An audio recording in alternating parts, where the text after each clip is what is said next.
आपका स्वागत है प्रजापति न्यूज में। दोस्तों, आप सभी लोगों ने हवाई जहाज को आसमान में उड़ते हुए बहुत बार देखा होगा, लेकिन क्या आपको मालूम है हवाई जहाज को आसमान में अपना रास्ता कैसे पता चलता है? शायद आपको नहीं मालूम होगा। आज के इस वीडियो में आपको यही बताने वाले हैं हवाई जहाज को अपना रास्ता कैसे पता चलता है। क्योंकि दोस्तों, आसमान में कोई सड़क तो बना नहीं है जिससे कि हवाई जहाज को पता चल जाएगा कि इसी सड़क पर चलना है।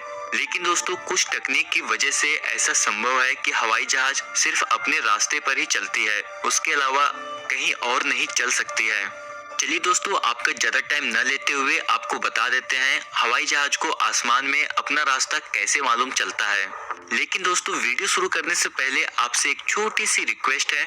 वीडियो के नीचे एक रेड कलर का सब्सक्राइब बटन दिख रहा होगा, उस पर क्लिक करके सब्सक्राइब कर लें और साइड में बेल का आइकॉन दिख रहा होगा, उस पर भी क्लिक कर लें। और दोस्तों, वीडियो को लाइक करके हमारा मोटिवेशन बढ़ाएं और वीडियो को शेयर भी कर दें।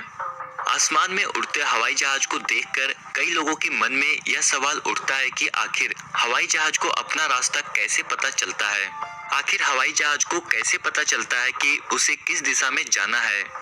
कुछ लोग यह सोचते होंगे कि हवाई जहाज अगर ऊपर उड़ता है तो वे कहीं से भी आ जा सकता है। तो दोस्तों, ऐसा बिल्कुल नहीं है। हवाई जहाज का भी अपना एक निश्चित रास्ता होता है जिस पर हवाई जहाज उड़ान भरते हैं, और इन रास्तों को पायलट को बताने के लिए रडार और रेडियो सिग्नल का प्रयोग किया जाता है।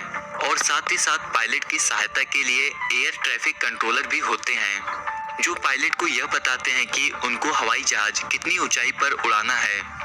लेकिन दोस्तों, जब यह तकनीक विकसित नहीं हुई थी तब पायलट हवाई जहाज को पहाड़, नदियों, रेलवे लाइन, इन सभी चीजों को देखकर अपने रास्ते को निर्धारित करते थे।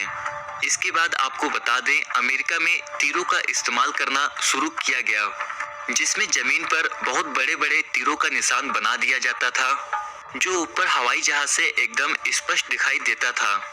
लेकिन इन तीरों के साथ समस्या यह थी कि यह तीर रात में दिखाई नहीं देते थे।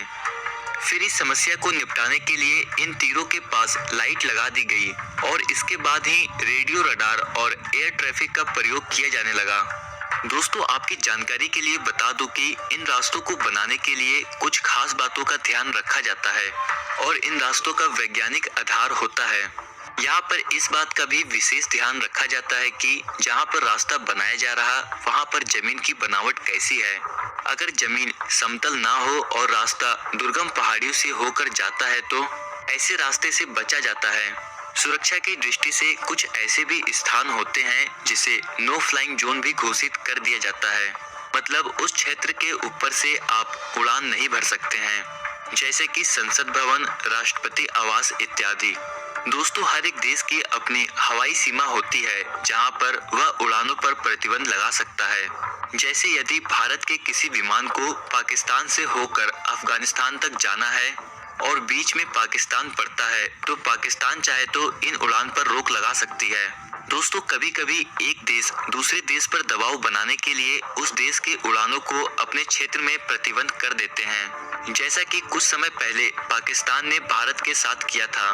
पाकिस्तान ने ऐसा इसलिए किया क्योंकि भारत ने पाकिस्तान के ऊपर पुलवामा में हुए हमले के बाद एयर स्ट्राइक किया था।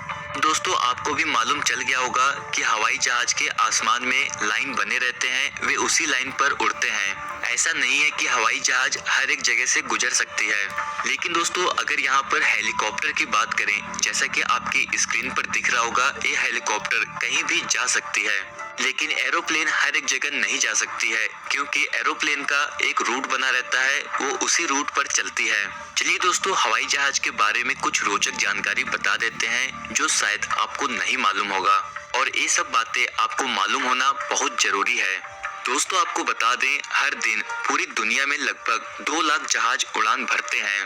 अभी तक केवल 5% जनसंख्या ही हवाई जहाज में बैठ पाई है। और साथ ही साथ आपको बता दें, हवाई जहाज में काम करने वाले पायलट समेत सभी लोगों को इंग्लिश आनी जरूरी है क्योंकि यह फ्लाइट इंटरनेशनल लैंग्वेज है।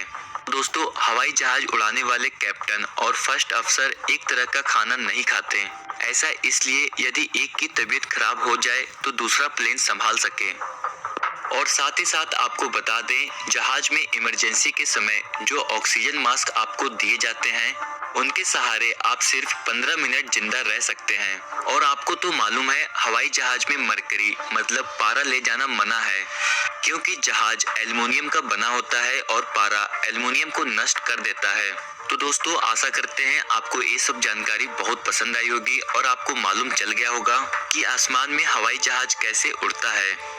दोस्तों हवाई जहाज के बारे में आपका क्या कहना है, नीचे कमेंट बॉक्स में कमेंट करके हमें जरूर बताएं और इस वीडियो को एक लाइक कर दें, जिससे हमारा मोटिवेशन बढ़े और आपके लिए ऐसी वीडियो बनाकर लाते रहें।